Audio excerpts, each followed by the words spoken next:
Okay, everyone.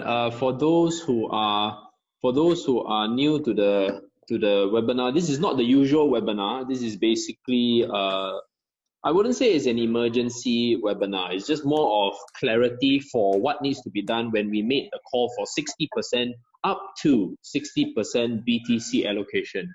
So I hope everyone can hear me. I don't have much chat function, so I don't know whether you guys can see. I mean, I can't catch your question, so I think it's just about listening. Uh, Okay, so those who are tuning in, we made the call very specifically to have a BTC allocation of up to 60%. Now, there are going to be, you might want to mute your mic if for those who are, for those who are listening in. Okay, so for those who are planning to do this strategy, now, firstly, let me mention why do we anticipate 60%. So for those who are going to be in for the 60% BTC, right? Why do I recommend 60% BTC? Because we anticipate Bitcoin is going to continue its run for the year already. Okay, there seems to be zero reason for BTC to not continue its run. Now, to what extent and how much is the bull run going to be like, nobody knows, but I can clearly see that the money is starting to come back in. Now, the best case scenario would be a gradual increase and not a straight up bull run like what we had at the Q3, Q4. Okay, so this is something that we do not want, that will obliterate every single altcoin holding. No pick is going to be safe, okay, unless it's a pump and dump. All right, when you talk about fundamentally sound cryptocurrency, CG's picks are still fundamentally sound. No one is changing any kind of allocation. It's just for the fact that we're doing this from a strategic standpoint. Now, BTC, why do I say up to 60%? When BTC goes on a bull run, right, we are going to see all our altcoins die in terms of Satoshi, but we're going to see the USD value actually pick up. Okay, but nobody likes to see their portfolio having, say, 100 BTC dropping to 70 BTC. That means they lost 30 BTC, right? The other, this is one. The other angle is that you wait it out. Okay, the other angle is that you wait it out. If let's say you are not able to position yourself actively, you're working and whatnot, you feel that the levels are not favorable for you to exit out of your altcoin into BTC, then you have to just be waiting it out. Like for me, I bought Quantum at various price points, right? I have the 360,000 Satoshi mark, I have 300,000 Satoshi mark, I have 285,000 Satoshi mark. Basically, I don't care about what Bitcoin does to my quantum value, right? It doesn't matter to me because I know for the fact that at the end of the year, next year, quantum will deliver. That's me. But if you are unsure, you don't have to do the exact same thing, right? If you are unsure, what you need to do is, okay, those who participated in ICO, your cryptocurrency is doing well. It's not doing as well as it should right now, I'm sure. But if let's say, for example, it made money, you can actually exit out into BTC and fill up the allocation up to your comfort level. So your comfort level can be, maybe I want to hold 30% BTC. I want to have less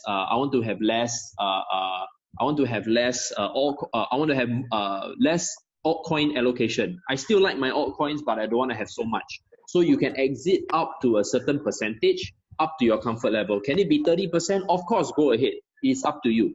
Now, if you have heard what I mentioned already, right? That means you just have to go and decide, okay, this particular cryptocurrency is doing well, but being that if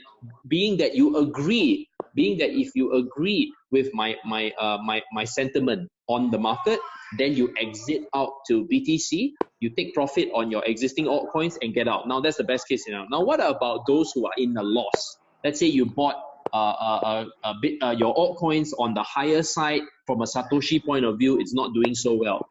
Now for those cryptocurrencies, unfortunately, it's more of just holding it, right? If it's basically those fundamentally sound coins, you don't have to worry. It's the same is the same strategy or the same mentality as how you would approach quantum as well. Something like that. Okay, I'm not saying that you have to be in quantum. You can be in ICX, you can be in Neo, you can be in whatever other cryptocurrency that you feel the most comfortable in. Now, why 60%? BTC is clearly showing that it's showing some strength already. When it was at 6,000, it really recovered very, very quickly up to the 7,000, to the 8,000, 9,000, and now it's already at 10,000 10,000 BTC already, 10,000 USD to 10,500 per BTC. Now, if you are going to see, we are going to observe the level, guys. We are not sure of whether or not the BTC price will sustain at this level. Okay, we are not sure. But we need a few days to at least monitor, to even 1 week, to monitor where is the range. Okay, so a few strategies that you can apply. So I've already addressed the allocation part. It is up to 60%, not necessarily you have to die, liquidate everything you have and go into BTC. No, I did not say that.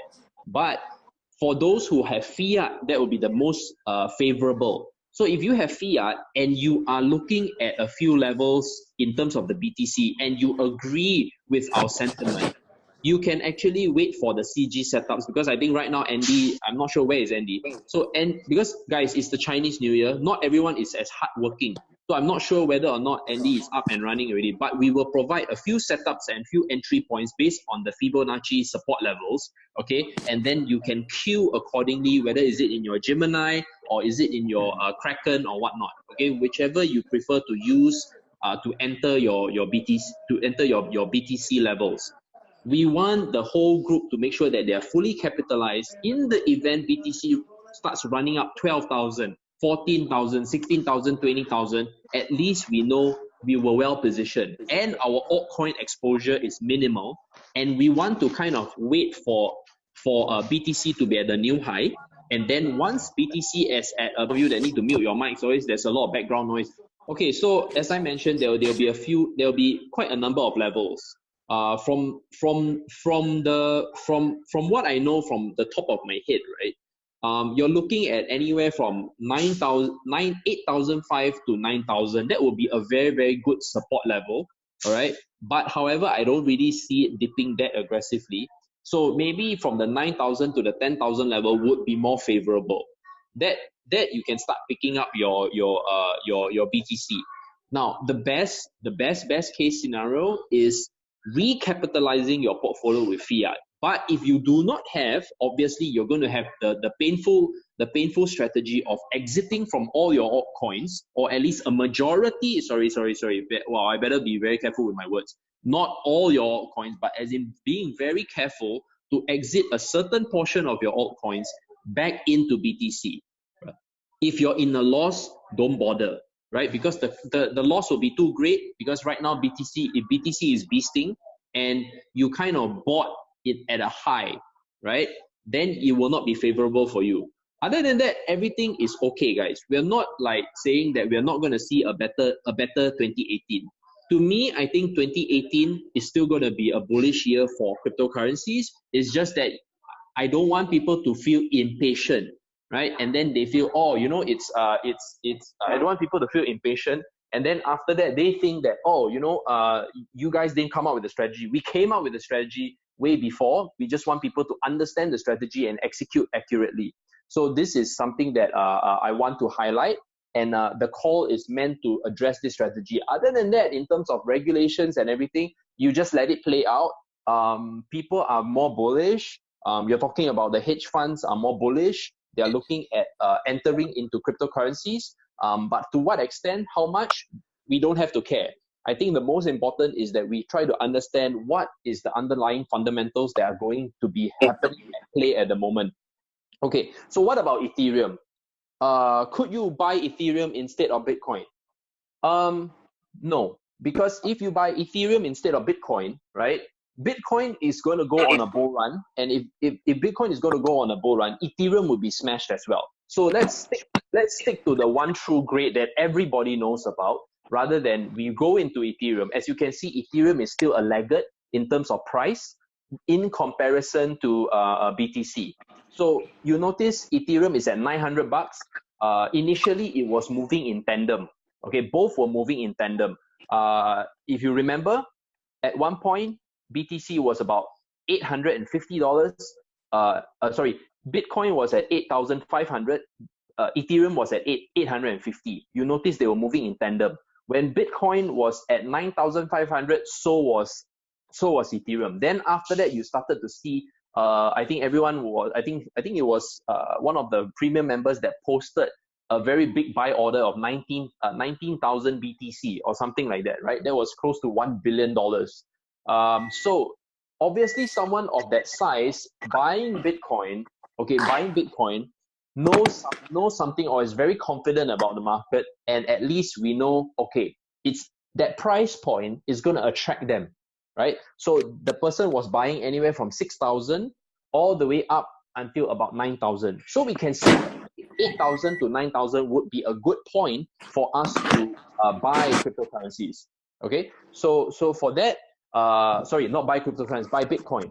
So for you, if you are saying, okay, what do I do now? Okay, what do I do now? You can wait for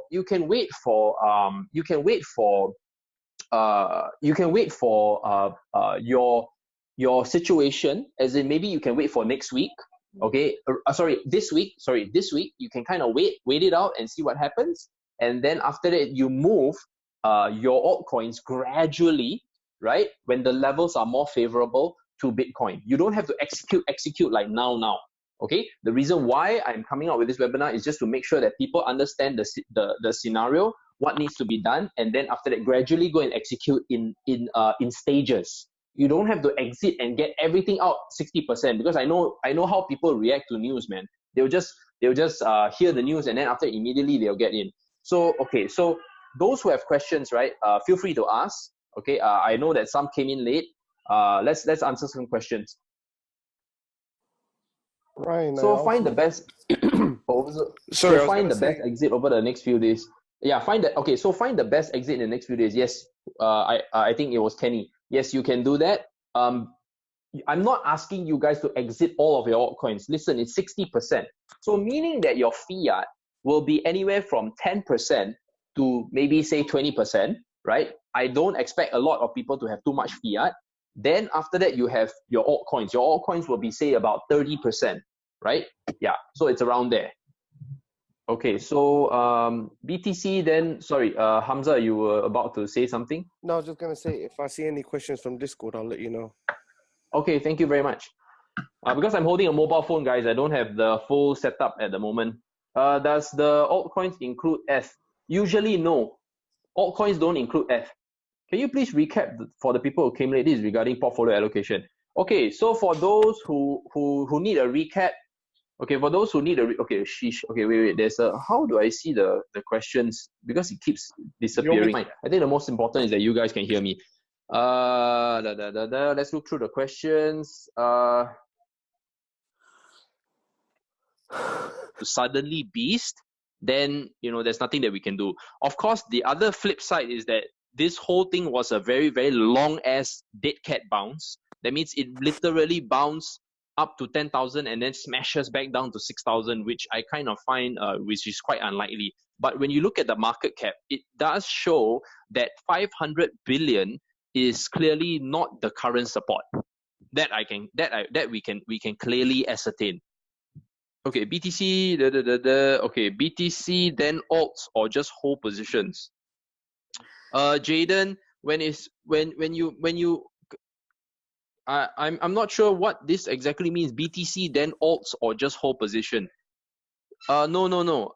What I was referring to, because everybody usually has some alts in their portfolio. So if you have altcoins that you would like to take profit from, okay, those that you cannot take profit from, obviously you don't go and cut, right? But I'm sure there are people who have had certain positions for quite some time or too much of a certain coin. You can consider having some of those positions exit and enter into Bitcoin, not into cash, into Bitcoin, all right? So when I say cash, we can use the term like interchangeably. We can say cash, we can say fiat, we can say USD, we can say euro. Okay, just use it interchangeably. Now, or just hold positions. For those who are in a loss, unfortunately, yes, we all hold our positions. I have certain quantums that are expensive. No way am I going to cash out, because like I said, I anticipate that quantum will deliver either Q2, Q3, or Q4. It doesn't matter. I know that eventually it will deliver.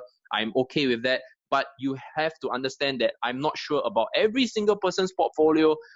If you didn't do your due diligence and research before buying, then you have to make sure that you clean up and tidy up your portfolio so that you understand what you have bought. Recap regarding the portfolio allocation. Okay, so in general, this is questions to Padana Anwar's question. Can you do a quick recap for the people that came in late? This is regarding portfolio allocation. For those who are interested in portfolio allocation, okay, I would say that right now it will be no more than 10 to oh my god. Okay, there'll be no more than okay, there'll be no more than 10 to 20% fiat. Okay, we want to have up to 60%, 50 to even 60% BTC allocation favorably, and then the remainder, which is of course anywhere from 30 to 40%, will be in altcoins. This is, or roughly, we want to have maybe even 20% altcoins, which is a very, very little thing. But I know that a lot of people are heavy on altcoins. We did make the call to say we want to switch more aggressively up to 40% into altcoins just a week ago. But unfortunately, because I look at the current space, what happens is that if BTC goes beasting, that 40% will take a very, very big hit. Right? It could take a 20% hit, which is very unnecessary, and it will get a lot of people angsty. So I'd say go up to 50 to 60% BTC. Okay, when it comes to chart pairings and alt cycles, what have you noticed seasonally or in a BTC? Unfortunately, Ryan Otto, there is nothing that is seasonal about the current situation, because every time there's an announcement of a regulation and whatnot, it can be due to the traditional markets. We have yet to determine that, because only last year, which is not enough back data, 1 year does not predetermine the past performance, right? We have to at least have 3 years or 5 years of back data in order for us to determine if there is even a cycle. Okay, any chance that BTC will take a shit? I would say it's more of profit taking, not a bad shit. Any stop losses? Well, wait. What is the stop losses with regards to? What I meant was my original F/BTC stack contains mostly F. So should I slowly move my F to BTC? Okay. Well, yes, you can do that if you have a lot of Ethereum. And if your Ethereum is making money against the BTC, that means you have to go and calculate in Satoshi. Yes, you might want to consider moving quite a bit over to BTC, because BTC seems to be on a bull run. At the moment, Vitalik came out with some shit saying that we should stick to traditional investments. So basically, he just wants to cool the market, right? And that was what happened. What factors make you think BTC won't go lower than 8,005, FA or TA? I would say FA and TA, both. I have a question from Discord. Yeah, okay, wait. Go ahead, Hamza. You can. Go ahead. From Premier Chat, question is, if you already got a Ether as profit, would you recommend going into BTC now? Yes. If you have, the question is, if you already have profit from Ether, shall we go? Yeah, go ahead. Take the profit, move that profit over to BTC. Then it doesn't matter what price BTC is. Just use the profit and just get and accumulate as much BTC as possible with the profits, or you can even eat into some of that initial capital and move it a little bit of that initial capital, say maybe 20-30% of the initial capital plus the profit over to BTC. Okay. What about on a weekly or 24-hour basis? Any regular dips or correlations? Ryan Otto, I am not someone who does a lot of technical analysis, so maybe the technical and the technical side, like Charles and Andy, will be better equipped to be able to answer that. Ryan, I've got a question for you. It's a common one. If you haven't got a lot of BTC or haven't got much BTC, compared to your Yes. portfolio, would you recommend Yes. someone to get enough BTC to allocate it to get 60% of the portfolio to That means with cash, I'm assuming, with cash? right? Yes, With I cash. presume with cash. Yes, yes. Or would you rebalance their books, either selling off some alts as a loss to get that 60%, hoping to make the difference in that profit, Mm, or is that too risky for someone to do something like that? if you actually, well, which is what I actually mentioned at the beginning of the call, right? If you have cash, that will be the most favorable, right? It's re-energizing your portfolio with the Fresh cash. fiat. Yes. That's fine. That is completely fine. But as for the alts, that's a little bit of a tricky. That's a little bit tricky because we do not know what people's alts have, and sometimes most people, when they buy into an altcoin, they don't know the timeline of regards to announcement, because usually we anticipate that any kind of mainnet launch tends to have some anticipation. For example, Tron has a mainnet launch. Okay, let me. Okay, let's not jump into Tron first. Let's talk about Kyber. Kyber had a very nice run up, as we all can agree, prior to the test pilot mainnet, right? After the test pilot mainnet, as you can see, everything dumped. Fair? Okay, now for Tron is a smart contract platform that has very, very strong partnerships with Obike, which is something that I actually highlighted yesterday. Obike, the Obike owner is called, I think, Jin or something like that. And basically, he is starting an ecosystem with the token called OCN. Okay, and he's also someone who has a successful advertising business as well. This is a very powerful thing, because when you have advertising, you control the influence of the market. And if Justin has that kind of friends, okay, we can clearly see that he's creating his own ecosystem. That means he might be challenging, he might be even challenging Quantum, or maybe just not say challenging, okay? Let's just say creating his own ecosystem with his own buddies, his own partnerships. So for that, Tron also has its value proposition. So that's Tron is a smart contract platform. Now now I finally really watched the videos thoroughly, and I understand that he wants to create his own ecosystem and business partners. Once that happens, or at least slightly before that happens, you're going to see a strong run up. Now, how strong would also be determined on whether Bitcoin is smashing the gains, because we clearly saw that when Bitcoin is on a bull run, unfortunately, whatever supposedly nice news will all be hammered to shit. Okay, so let's just take one thing at a time. Let's not try to predict or anticipate. I'm just telling you the scenarios from based on experience. Okay, for coin, not that I remember that he has a coin burn. I kind of remembered it being mentioned, but I'm not too sure. Okay, now I'm up 40. Okay, I'm up 41 ETC plus 85% for 6 LTC. Small quantity, question, sell all. I have 3K fiat ready to go. Okay, OB crypto, you have 85% profit, and then you have 391% profit on LTC.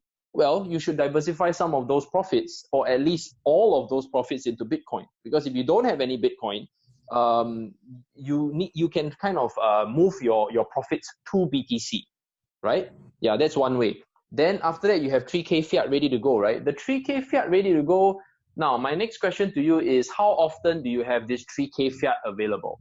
If it's a good portion of, say, fiat, okay, I think someone in the chat in Discord mentioned fiat, if it's only 10%, that means you have already fulfilled your allocation. Keep that 10%, because right now we are not in a dip. The fiat is only like bullets when there's a proper strong dip. Okay, so we need to have that kind of ammunition available, right?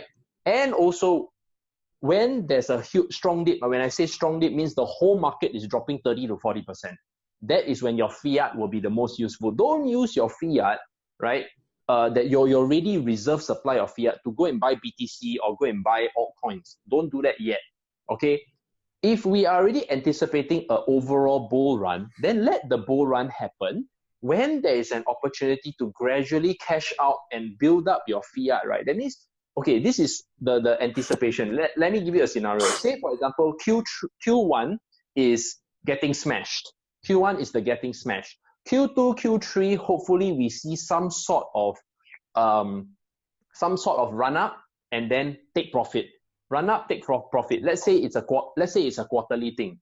Okay, so every April, May, April. So let's say every June we will see some kind of correction in the overall market cap. Then we try to take profit from our existing altcoins or BTC into fiat, and then we gradually make sure we build enough fiat on that side as well. The fiat is just used for you to hit the market when, especially, we have what happened to us in the third week of January, something like that. Okay. Also, you can take the profit to your fiat.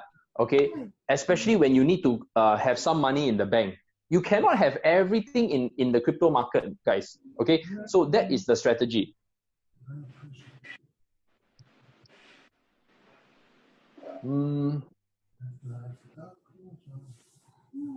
Okay, wait. Hey Ryan, have you heard anything about co-vesting? I got in on an ICO and not sure if I should hold or not. Jaden, I have heard of co-vesting, but I have no idea exactly what the mechanism is, so I can't advise you. But I've heard of it. I mean, look, if it's an ICO, is it already listed, not listed? You know, you have to predetermine, right? Because like I said, everyone is now creating an ICO of some sorts. It will still be the case for the whole of 2018, right? Until regulations step in to make sure that people who are doing pooling, or these so-called like people like us, okay, we also have to do validation on our poolers. That means we have to do KYC for each and every one of you. That is the extent that is going to be in the future. Because if we are going to have to do pooling, we may even have to somewhat come under some kind of licensing or regulatory that allows us to do so. Because we are a registered company, guys. We're not like friends of friends all coming together and then, you know, putting it, because you're putting the risk solely under one individual. So let me give you all some perspective about pooling, okay? Ethical pooling.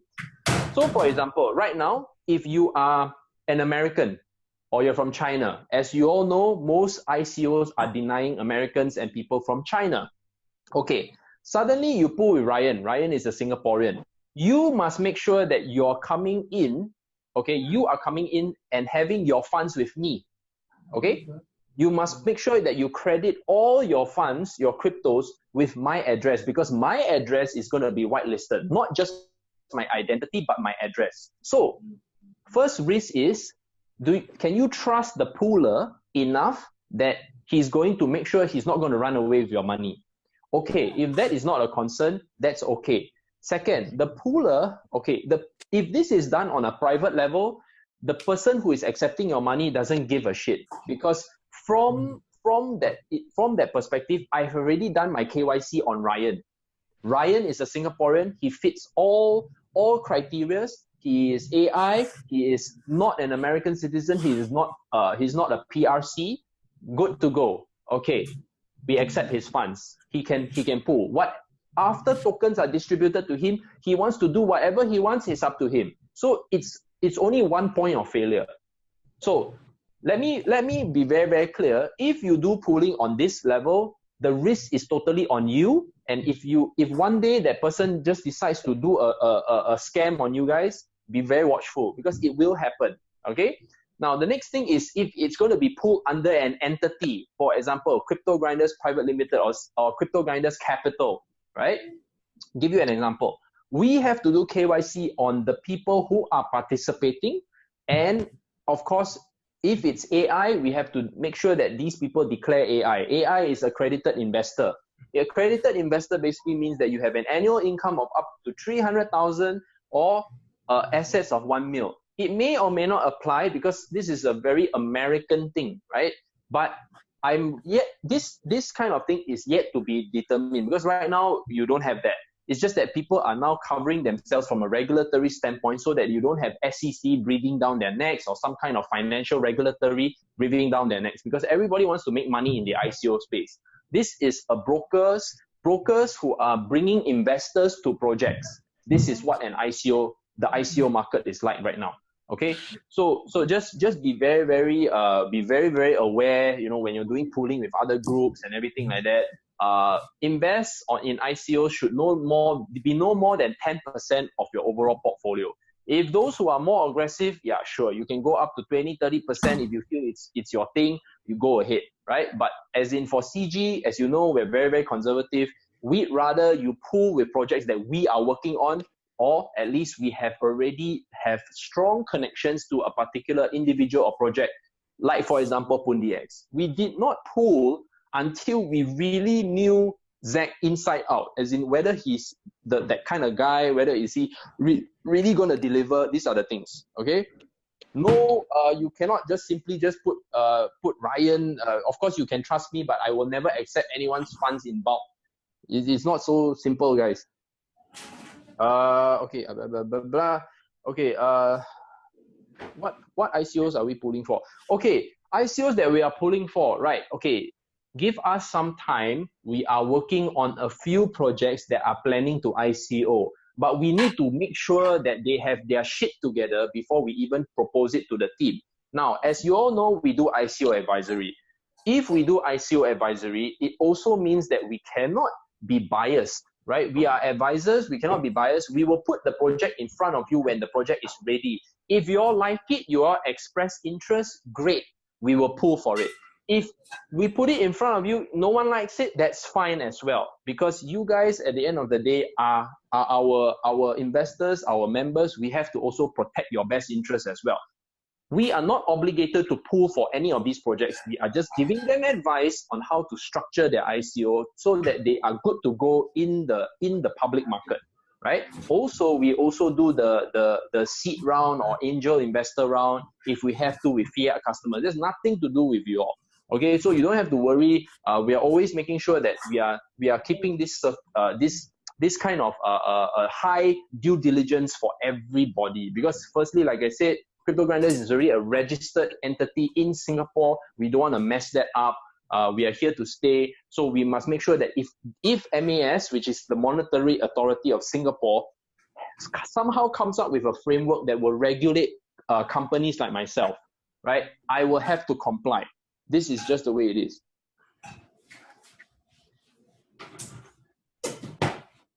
Okay, no, I did not. I mentioned that, Jaden, I do not know anything about co-vesting. What are your thoughts on 4P? I am still bullish on 4P, Ari Leo, right? For 4P, I'm still bullish. I still am very much going to be gradually accumulating 4P. But of course, like I said, let's stick to the BTC strategy first. Don't talk about any kind of altcoins out there under the sun first. As you can see, those who actually exited from their 4P positions are now very, very happy because 4P is no longer at the high of the high. If BTC starts beasting, the people who came in late will cut loss, and you might even see 4P at around 180 to even $2. That will be the most favorable price point. Okay, any questions? Let's see. Any other questions, guys? Ryan, I got a question from Discord. Sure. Question was asked: do we sell PundiX? There's two from PundiX. Okay, look, PundiX has not even bear fruit yet. Mm-hmm. You selling right now is not the best, really.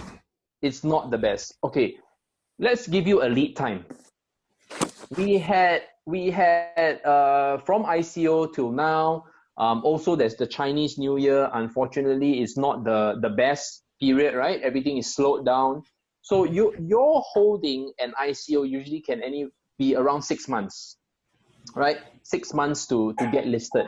Also, everyone wants to be listed on a credible exchange. So PundiX will want to also plan to raise funds to be listed on credible exchanges. So they're working on it right now. When it happens, we will all be informed, and then from then you can make a decision what you feel like doing, whether you want to dump it, whether you want to hold on for it, which I strongly suggest that you do hold on. I'm not being biased here just because I know Zach. I mean, look, the whole CG team, as in the ones who have worked with him, knows Zach. But if you don't give something time to fruit, you're going to buy it back later, right? You're going to be buying it back later more expensive when you clearly had it cheap. So try not to do that to yourself, right? But of course, if it goes parabolic in the moment it lists and you have some opportunity to cash out your initial capital, go ahead. There is a question. Wait, let me see. What is the question? Wait, I saw a question. Ryan, do you have any personal thoughts on Bitcoin private fork? Don't think you've ever mentioned it. The Bitcoin private fork. Is there some kind of Bitcoin private fork? Yes, it's with the Z Classic. Why Z Classic is booming?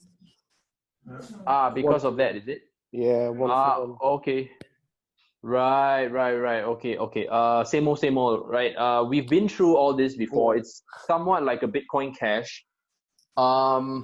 So what about it? Okay, so maybe I should ask you guys. So what about it?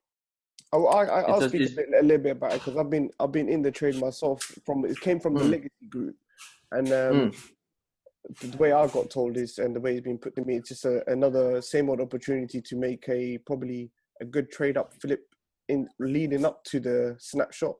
So normally, from my experience, what I've done before in the past is I would normally sell a day or 2 days prior before the snapshot, all of it.